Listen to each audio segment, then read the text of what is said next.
আরে কত জালেম সন্তান, এই মার কষ্ট দেয়, এই বাবার কষ্ট দেয়। আসলে জোরে বলো, কত বড় জালেম, কত বড় জালেম। যেই মা 10 মাস 10 দিন আমাকে আপনাকে পেটে ধরল, সেই মাকে নিজের হাতে খুন করা আছে না নাই? এই যে আপডেট খবর, গত 2 দিন আগে আমার বগুড়াতে দুপচাচিয়া জেলায়, দুপচাচিয়া উপজেলায়, ও যুবক ভাই, একটা সন্তান একটা মহিলার সাথে প্রেম করেছে। একটা মহিলার সাথে প্রেম করার পর মা জেনে গেছে। মা জেনে যাওয়ার পরে ভয় ভীতি ঢাকা দিছে, বলছে তোর বাবাকে বলবো, তোর বাবাকে দিয়ে শাসন করা দিব। এই যুবক আর সহ্য করতে পারে না। ও মুসলমান বন্ধুরা আমার, কিছুক্ষণ পরে বাড়ি থেকে বাহির হয়ে গেছে। বাড়ি থেকে বাহির হয়ে যাওয়ার পরে কিছুক্ষণ ঘোরাফেরা করার পর বাড়িতে যখন আসছি, বাড়িতে আসার পরে দুপুরের টাইম, মা ওই সময় লাঞ্চ রাঁধতেছিল, দুপুরের খানা রান্না করতেছিল। ও মুসলমান, কুমড়া কাটতেছিল। এই সন্তানটা পিছন দিক থেকে আইসা মার গলায় রশি লাগায়া মারে শ্বাসরুদ্ধ কইরা, মায়েরা নিজের হাতে আবার টুকরো টুকরো কইরা, ও যুবক ভাই, ওই ডিপ ফ্রিজের মধ্যে রাখছে।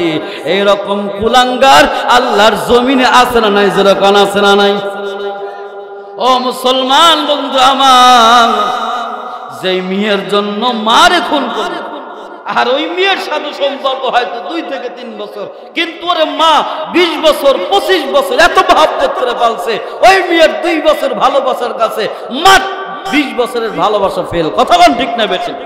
ও মুসলমান ভাইয়ের আমার, ওই মা যাদের নাই, বাবা যার নাই, হাতে ধরি পায়ে ধরি, ওই মারে কোনোদিন কষ্ট দিবা না, বাবারে কোনোদিন কষ্ট দিবে। কে কে রাজি? দুহাত তুলে একটু মাওলারে দেখায় দেন। আল্লাহ আমাদের কবুল করেন, আল্লাহ আমাদের কবুল করেন। জোরে বলেন আমিন, জোরে বলেন আমিন। ও মুসলমান বন্ধুরা আমার, এতিমের লালন পালন করলে আল্লাহ তাআলা নিজে খুশি হয়। আমার পয়গম্বর বিশ্বনবী মুহাম্মদ সাল্লাল্লাহু আলাইহি ওয়াসাল্লাম এতিমকে এত ভালোবাসতেন, অসহায়কে এত ভালোবাসতেন। ও মুসলমান, ঈদের দিন আল্লাহর পয়গম্বর বিশ্বনবী মুহাম্মদ সাল্লাল্লাহু আলাইহি ওয়াসাল্লাম ঈদের নামাজ পড়ার পর বাড়ির দিকে যখন চলে আসবেন, সকল মানুষগুলো ঈদগাহ থেকে বাড়িতে চলে গেছে, কেউ নাই, কেউ নাই।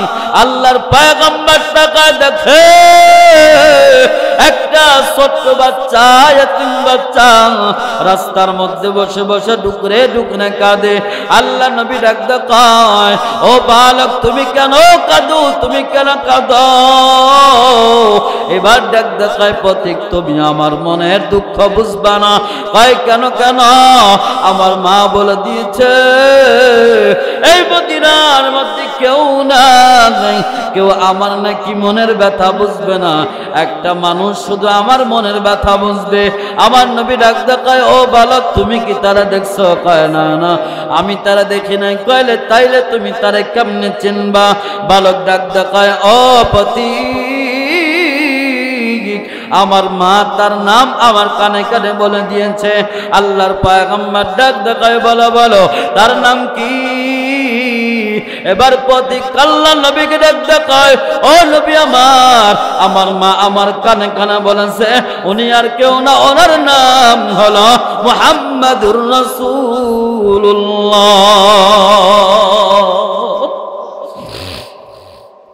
আমার নবী এবার ডাক দেখায়, যুবক, তুমি যার খোঁজে বসে আছো আমি হলাম সেই মুহাম্মদ।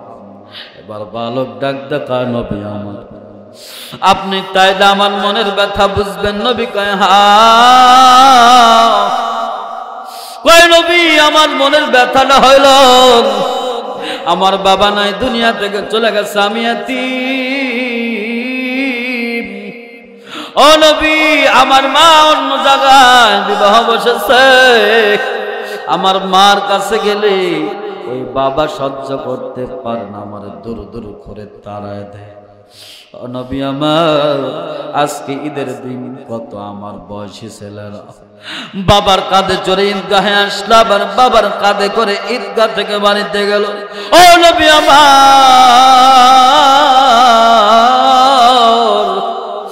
আমার মনের বড় আশা, আমি আমার বাবার কাঁধে চইরা ঈদগাহে আসব, আবার বাবার কাঁধে চইরা আমি আবার ঈদগাহ থেকে বাড়িতে চলে যাব, কিন্তু আমার বাবা না। আমার এই স্বপ্নটা কে পূরণ করবে? আমি আমার মার কাছে গেলাম, আমার মা ডাক দেখায়, আমার সন্তান শোনো, এই মদিনার কেউ তোমার মনের ব্যথা বুঝবে না। একজন মানুষ আছে, সে তোমার মনের ব্যথা বুঝবে, সে নাকি আপনি নবী আমার। আপনি কি আমার মনের ব্যথা বুঝবেন? আল্লাহ নবী কয়, হ্যাঁ হ্যাঁ, আমি যদি তোমার মনের ব্যথা না বুঝি তাহলে কে বুঝবে? বালক ডাকতে কই, নবী আমার, আপনি আমার মনের ব্যথা কেন বুঝবেন, কেন বুঝবেন? আমার নবী ডুকরা ডুকরে কাঁদে আর ডাক দেখায়, যুবা ডাক দেখায়, বালক রে, তোমার মনের ব্যথা আমি কেন বুঝবো? তুমি জানো? কয়, নবী কেন বুঝবে? এবার আবার নবী ডাক দেখায়, শোনো শোনো, তুমি যেমন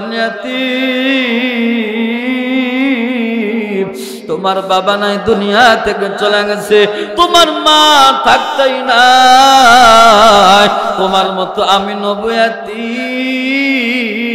আমার মাও নাই, আমার বাবাও নাই, তোমার মতো আমার মাও নাই, তোমার মতো আমার বাবাও নাই।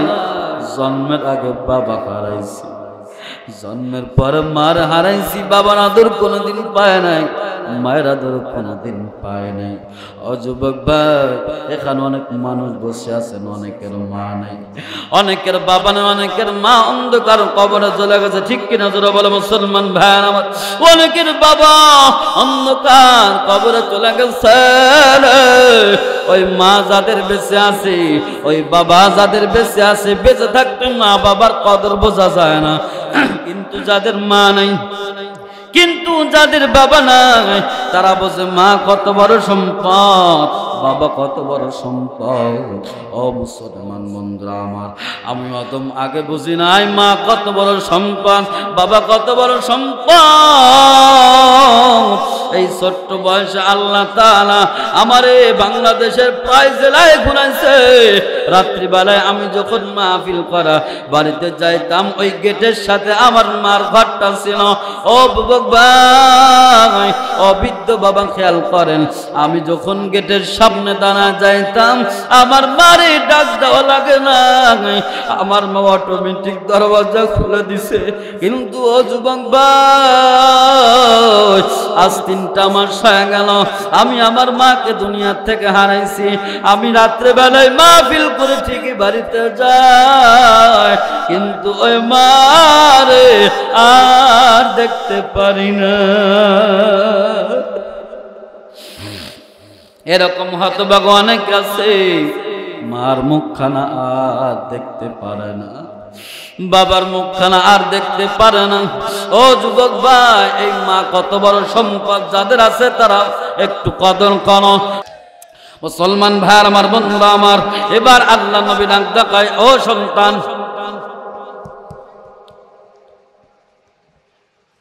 এত ডিস্টার্ব। আল্লাহ নবী ডাক দেখায়, সন্তান, ও সন্তান, চল আমার কাঁধে চল, চল আমি আজকে তোরে কাঁধে করে বাড়িতে নিয়ে যাবো। সুবহানাল্লাহ। আল্লাহ নবী কাঁধে কইরা বাড়িতে নিয়ে গেছে। বাড়িতে নিয়ে যাওয়ার পর আম্মা জান আয়েশার ঘরের দরজায় দাঁড়ায় গেছে। আম্মা জান আয়েশাকে ডাক দেখায়, ও আয়েশা, ঘরের দরজা খুলে দাও। আয়েশা ঘরের দরজা খুলে দিছে। ঘরের দরজা খুলে দেওয়ার পর আয়েশা দেখে নবীজির কাঁধে একটা সুন্দর সুদর্শন যুবক। আল্লাহ নবীকে ডাক দেখায়, নবী আমার, এই সন্তানটাকে। নবী ডাক দেখায়, আয়েশা, এই সন্তানটা আমি নিয়ে আসলাম তোমাকে হাদিয়া দেওয়ার জন্য। সুবহানাল্লাহ। যেরকম নবীজি ডাক দেখায়, এই সন্তান, তুই কি রাজি? আমি যদি তোর বাবা হই, আয়েশা যদি তোর মা হয়, তুই কি খুশি নি? এবার সন্তান ডাক দেখায়, নবী, এর চাইতে সুসংবাদ আর কি হতে পারে? আম্মা জান আয়েশা যদি আমার মা হয় আর আপনি যদি আমার বাবা হন, পুরা দুনিয়া এক পালায় দিলে, আপনারে এক পালায় দিলে, আম্মা জান আয়েশারে এক পালায় দিলে, আমি পুরা দুনিয়া লাথি মারবো আপনারে আর আম্মা জান আয়েশারে আমি গ্রহণ করব। আল্লাহু আকবার জোরে বলেন আল্লাহু আকবার। এই জন্য মুসলমান, আমার নবী এতিমের সাথে কোনোদিন খারাপ আচরণ করে নাই। এতিমের জন্য আশ্রয়স্থল ছিলেন। আমার নবী যত অসহায় ছিলেন সবগুলো নবীর কাছে আশ্রয় ছিল। কথা বলেন ঠিক না বেঠিক? এই জন্য এই মাদ্রাসায় যত ছাত্র আছে, অনেকে এতিম আছে, অনেকে অসহায়, গরিবদের ছেলে ফেলে কওমি মাদ্রাসায় বেশি পড়ে। কথা বলেন ঠিক না বেঠিক? এই জন্য রাসূল বলেছে, আলেম হও, আলেম হতে পারো নাই, আলেমের ছাত্র হও, আলেমের ছাত্র হতে পারো নাই, কমস কম আলেমের সাহায্যকারী হও, কোরআনের ধারক বাহকদেরকে সাহায্যকারী হও। ও মুসলমান, এরপরে এটাও যদি না হয়, কমস কম মহব্বতকারী হও, তাদেরকে মহব্বত করো, তাদের সাথে দুশ্মনী করবা না। দুশ্মনী করবা তো তোমার কপাল তুমি পড়লা। কথা ঠিক না বেঠিক? মুসলমান ভাইয়ার আমার, এই কোরআনকে ধূলিসাৎ করে দেওয়ার জন্য 1450 বছর আগে অনেক নেতা, অনেক পাতি নেতা জন্ম নিয়েছিল, যাদের মিশনটা ছিল কোরআন কিভাবে নিঃশেষ করে দেওয়া যায়, কোরআনের ধারক বাহকদেরকে কিভাবে নিঃশেষ করে দেওয়া হয়। ও মুসলমান, তারা পারে নাই। 1450 বছরে কেউ পারে নাই। আজকে যারা নব্য নাস্তিক, কোরআনকে বিদায় করার জন্য, ইসলাম মাদ্রাসাগুলোকে বিদায় করার জন্য যারা উঠে পড়ে লাগছ, মনে করতেছ ফুদিয়া মসজিদ মাদ্রাসার আলোগুলো নিভায় দিবা, কোরআনের আলোগুলো নিভায় দিবা, আল্লাহর কসম করে বলি তোমরা নিবে যাবা, কোরআন তার মতোই চলবে। কথা বলেন ঠিক না বেঠিক? আর ধরো কোন ঠিক না বেঠিক? মসজিদ তার গতিতে চলবে, ইসলাম তার গতিতে চলবে, ঠিক কিনা জোরে কোন? এজন্য যারা জুলুম করে নিজেদের কাঙ্ক্ষিত জায়গা পর্যন্ত পৌঁছতে চায়, আল্লাহ কয় আমি তাদেরকে, জুলুমকারীকে তাদের কাঙ্ক্ষিত জায়গা পর্যন্ত পৌঁছতে দেই না। ঠিক কিনা জোরে বলো মুসলমান ভাইরা আমার। 41 সাল পর্যন্ত থাকতে চাইছিল, এই 41 সাল পর্যন্ত থাকতে যায় যদি জুলুম করছে, কত জুলুম করছে, গুম করছে, খুন করছে, দেশান্তর করছে। আল্লাহ কয় জুলুম কইরা তোমরা 41 সাল পর্যন্ত যাবা, 2024 গড়াইতে দেয় নাই। কথা বল ঠিক না বেটে? এটা হাসির বিষয় না, এটার থেকে শিক্ষা নেওয়া লাগবে। পরবর্তীতে যারা আসবেন তারা যেন এরকম জালেম না হন। কথা কন ঠিক না? জালেম হইলে এই এদের যা পরিণত হয়েছে আর সেই তো দ্বিগুণ হতে পারে। কতক্ষণ ঠিক না বেঠে? আরো যেরকম ঠিক না বেঠে? এই জন্য আসুন আমরা এই মাদ্রাসা কিয়ামত পর্যন্ত কায়েম দায়েম থাক, এখানে কোরআনের বাণী কিয়ামত পর্যন্ত জারি থাকুক, এখান থেকে কোরআনের আলো কিয়ামত পর্যন্ত জ্বলতে থাকুক। কারা কারা চাই দুহাত তুলে একটু আমার মালিকরে দেখায় দেয়, জোরে সোরে তাকবীর দেন, লিল্লাহি তাকবীর। আরেকটা আওয়াজ দেখান, নারায়ে তাকবীর। আল কোরআনের আলো, কোরআন সুন্নাহর আলো, নারায়ে তাকবীর। ও মুসলমান ভাইরা আমার, দিলটা একটু নরম করেন। একটা কথা আমি আপনাদের মাঝে বলি, এই ইংরেজরা এক সময় ভারতবর্ষ শাসন করছে না করে নাই? এই করছে না করে নাই? 200 বছর ঊর্ধ্বে মুসলমানদের উপর জুলুম করেছে, ওলামায়ে কেরামকে মারছে, কোরআন পড়তে দিবে না, কোরআনের হাফেজ হতে দিবে না, কোরআনের আলেমদেরকে মারছে, মসজিদগুলোকে তালা লাগাইছে, মাদ্রাসাগুলোকে তালা লাগাই দিছে। ও মুসলমান, এমনকি শত শত হাজার হাজার যুবককে তারা নিয়োগ দিছে, টাকা দিয়া, বেতন দিয়া। তাদের একটাই কাজ ছিল, এই ভারতবর্ষে যতগুলো লাইব্রেরি আছে সব লাইব্রেরি থেকে এই কোরআনে কারীম কিনা আগুন দিয়া পুরায়া ছাই করে দিবে। কতক্ষণ ঠিক না বেঠি? ছাই করে পুরাই দিবে। এক বড় আলেমের সাথে এক ইংরেজ যুবকের সাথে দেখা, তো ইংরেজ যুবককে ডাক দেখো, ও যুবক তোমাকে তো অপরিচিত লাগে, ও যুবক তুমি কি এখানে আসছো, কিসের জন্য আসছো? কথায় কথায় বলে দিছে, হযরত আসলে তো আমি এই কাজ করার জন্য আসছি, আমি কোরআনে একটাই কাজ, আমি কোরআন পুরানোর জন্য আসছি। ঘরের দরওয়াজা খুলে দিছে, ডাক দেখায়, দেখেন এই ঘরের মধ্যে এত ছাই স্তূপ দেখতেছেন, সবগুলো এই কোরআনে কারীম আমি কিনে শুধু আমি নই, আমার মতো হাজার হাজার যুবক এই ভারতবর্ষে আছে, তারা কোরআনে কারীম কিনা পুরায়া ছাই করে দিচ্ছে। এর বিনিময়ে আমাদেরকে বেতন দেওয়া হচ্ছে। এবার হযরত ডাক দেয়, শোনো, তোমরা যদি পুরা দুনিয়ার সব কিতাব এই কোরআনে কারীম পুরো ছাই করে দাও, তারপরেও কোরআনে কারীম তোমরা পৃথিবী থেকে তুলে দিতে পারবে না। সুবহানাল্লাহ। মুসলমান বন্ধুরা আমার, ভাই আমার, ডাক দেয় হযরত কেমনে? কই চলো আমার সাথে চলো। কয় কোথায় যাব? এবার আমাকে লইয়া ওই দিল্লির জামে মসজিদের হেফজখানায় নিয়ে গেছে। সুবহানাল্লাহ জোরে কোন। হেফজখানায় নিয়ে যাওয়ার পর হাফেজ সাহেবকে ডাক দেয়, হাফেজ সাহেব, একটা হাফেজ কোরআন দেন। হাফেজ সাহেব এবার 8 বছরের একটা পূর্ণাঙ্গ হাফেজকে দাঁড় করায় দিছে। এই 8 বছরের হাফেজ কোরআনে কারীমের সূরা ফাতিহা থেকে তেলাওয়াত শুরু করে দিছে।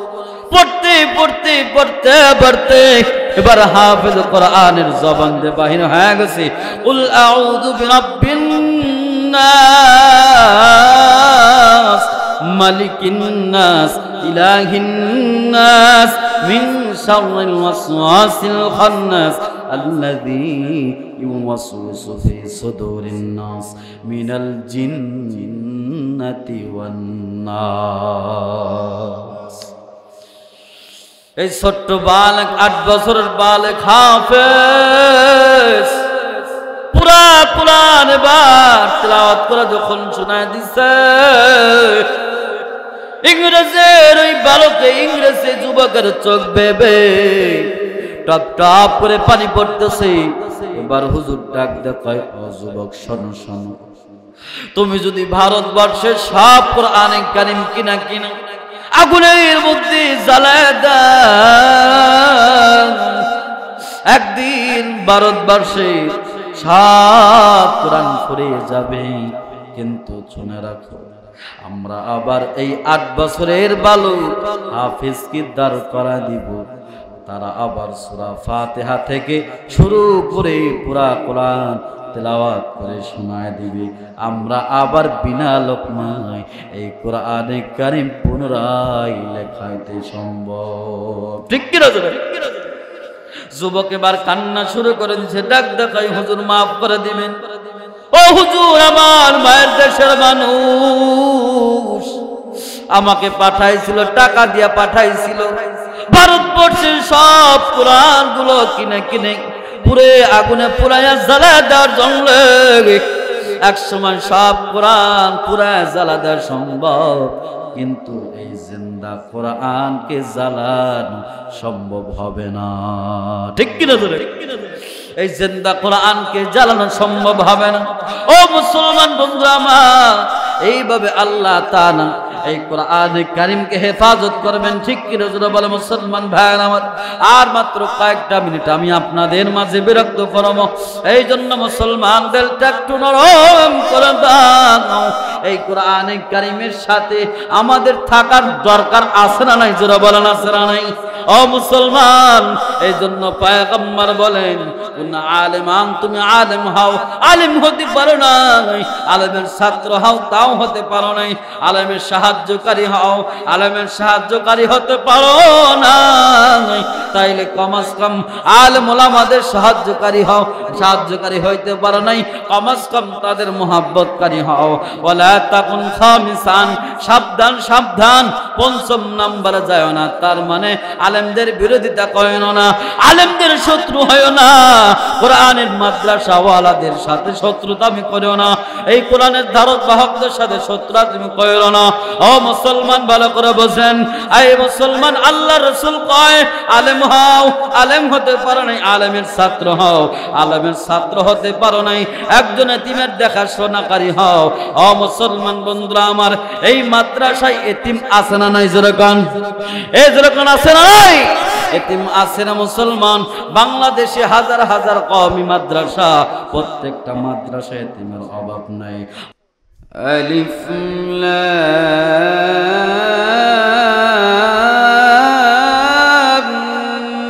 রা,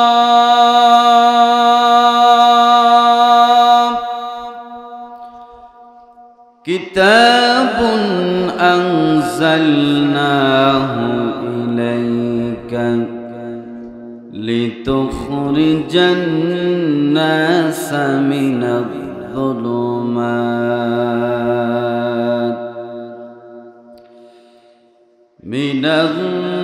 الظلمات إلى النور.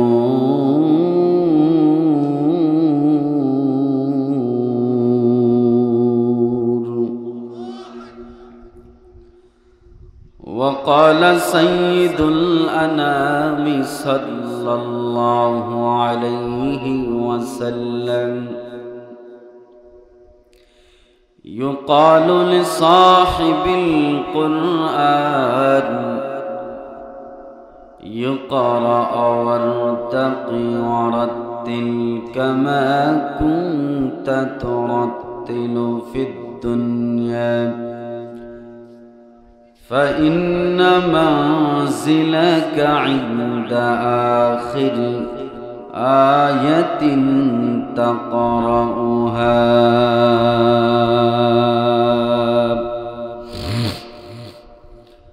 صدق الله مولانا العظيم، وصدق رسوله النبي الأمي الكريم، ونحن على ذلك لمن الشاهدين والشاكرين والذاكرين। জবান খুলে জোর আওয়াজে পড়ুন ওয়ালহামদুলিল্লাহি রাব্বিল আলামিন। লা ইলাহা ইল্লাল্লাহ। কেউ জবান বন্ধ রাখবে না, জবান খুলে জোর আওয়াজে লা ইলাহা ইল্লাল্লাহ, লা ইলাহা ইল্লাল্লাহ। ইল্লাল্লাহু ইল্লাল্লাহ, লা ইলাহা ইল্লাল্লাহ, লা ইলাহা ইল্লাল্লাহ।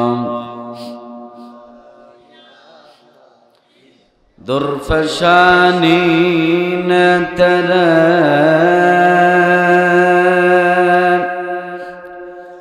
قطروں کا دریا کر دیا،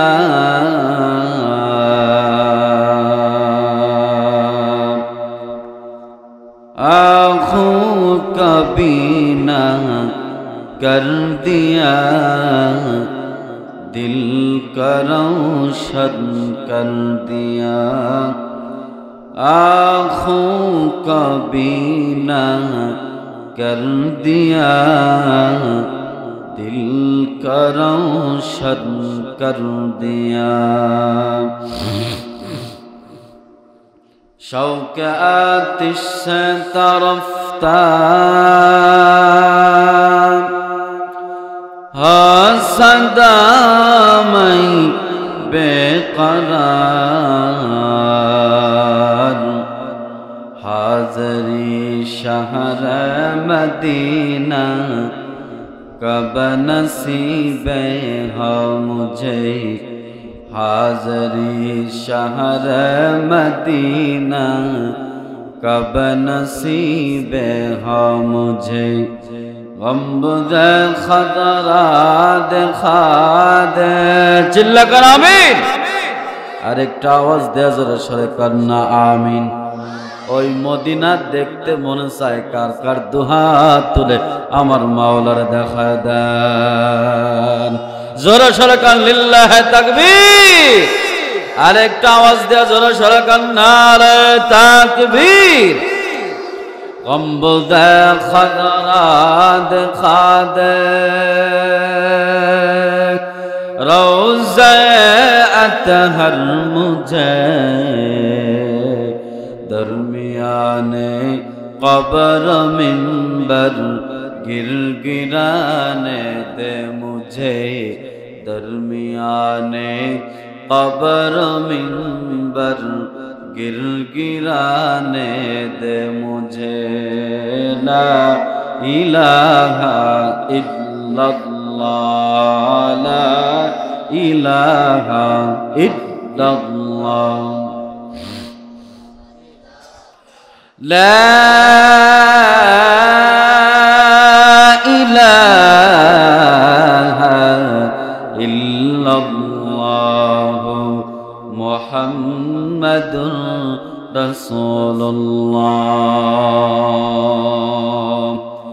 সাল্লাল্লাহু আলাইহি ওয়াসাল্লাম সাল্লাল্লাহু আলাইহি ওয়াসাল্লাম সাল্লাল্লাহু আলাইহি ওয়াসাল্লাম।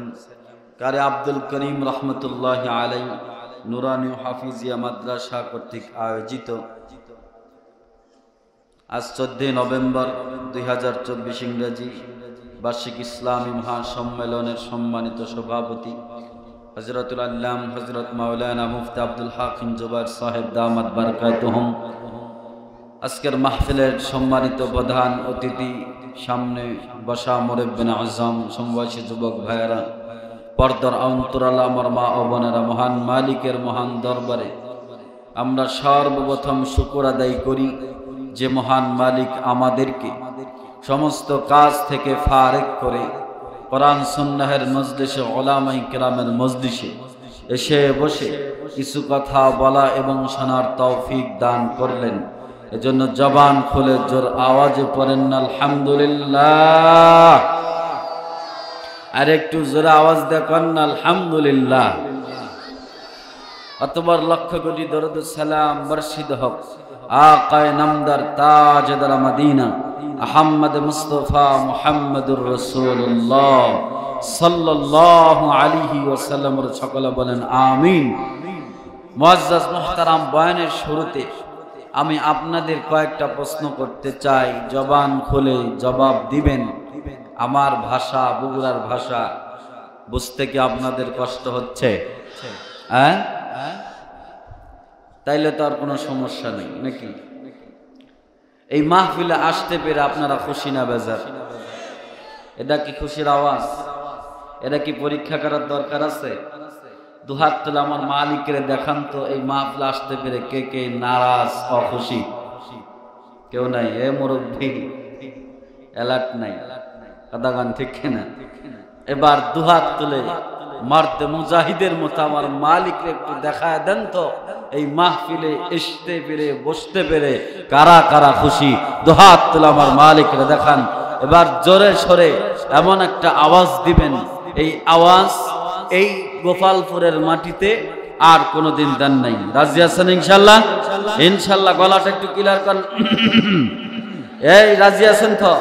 এমন যেন আওয়াজ দিবেন শয়তানরা সব পালা। আমার একটা নিয়ম হলো কি জানেন? যেখানেই যাই প্রথম একটা তাকবীর দেবো, সকলে একটু গা ঝাড়া দিয়ে দাঁড়ায় যাবেন। আপনারা পারবেন না ইনশাল্লাহ? ইনশাল্লাহ।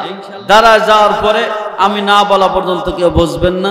এবার দেখি কত অ্যালার্ট আপনারা। জোরে সোরে জবান খুলে নারে তাকবীর। আরেকটু আওয়াজ দেখান, নারে তাকবীর। কেউ বসেন না, সকলে দাঁড়াইছেন তো? দেখেন আপনার ডানে বামে কে দাঁড়ায় না, কে বসে আছে, মনে করবেন ওই দলের লোক, ঠিক কিনা? সবাই দাঁড়াইছেন তো? এবার জুতাটা বাম হাতে নেন, বাম হাতে নিয়ে যাদের সামনে ফাঁকা জায়গা আছে একটু আগা আগা আসেন। আমি না বলা পর্যন্ত কেউ বসবেন না। ছোটে আই শাহজালালের নিরিবিকি সৈনিকেরা, খতম কর গোবিন্দের চেলা চামান্ডা গোলা, নারায়ে তাকবীর। দেখেন কি আগায় না, কি আগায় না? সকলে একটু আগায় আসেন, জোরে সোরে নারায়ে তাকবীর। আল কোরআনের আলো, কোরআন সুন্নাহর আলো। এবার তাকবীর দিয়া জোরে সোরে তাকবীরে বসে যাবেন, নারায়ে তাকবীর। বসেন। রাগ করলেন আপনারা? বয়ানের শুরুতে আমার সাথে আপনাদের যদি ভাব না হয়, আমি বলেও জুত পাবো না, আপনারা শুনেও জুত পাবেন না। কথা বলেন ঠিক নেবে? এখন আমরা মাহফিলে আসতে পেরে খুশি তো নাকি? আমরাও খুশি হয়েছি, আল্লাহ খুশি হয়েছে। কথা কন ঠিক কিনা?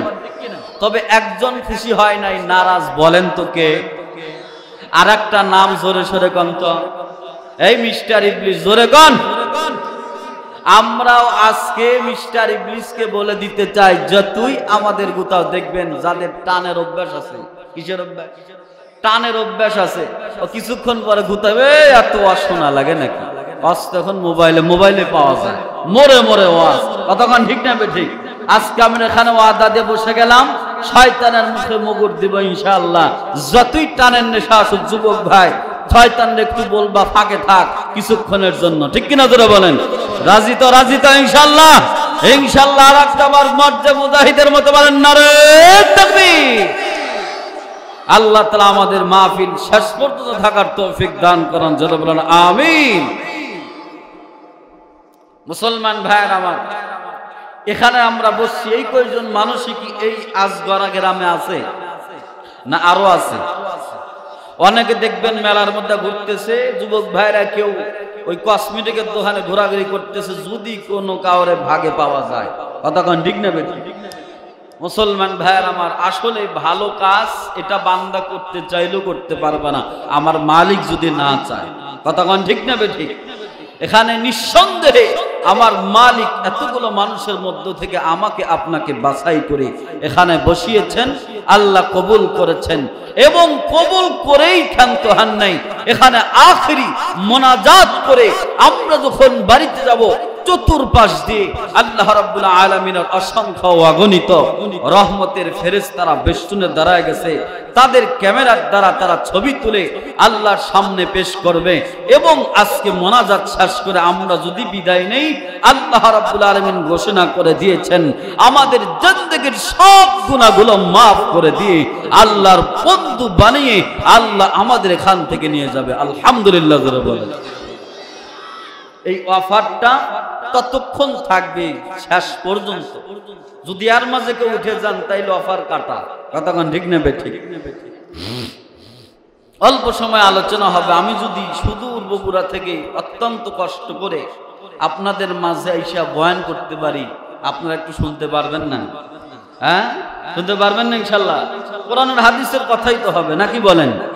এজন্য আমাকে একটু সহযোগিতা করবেন, মাঝে মাঝে সুবহানাল্লাহ আলহামদুলিল্লাহ পড়বেন। এটা আপনাদের চাকরি, আমার চাকরি আমি বারবার বলতে পারবো না, জোরে কন, এটা আপনারা বলতে হবে। কতক্ষণ ঠিক নেবে? ঠিক।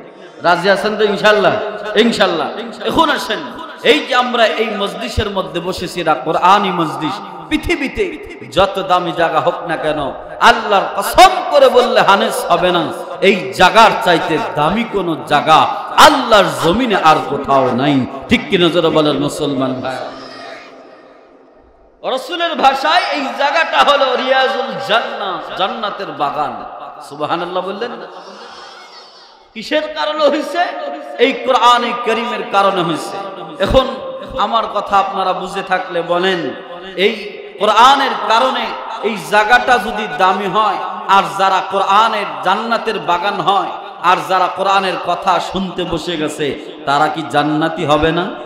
এজরকম তারা কি জান্নাতি হবে না? অবশ্যই হবে।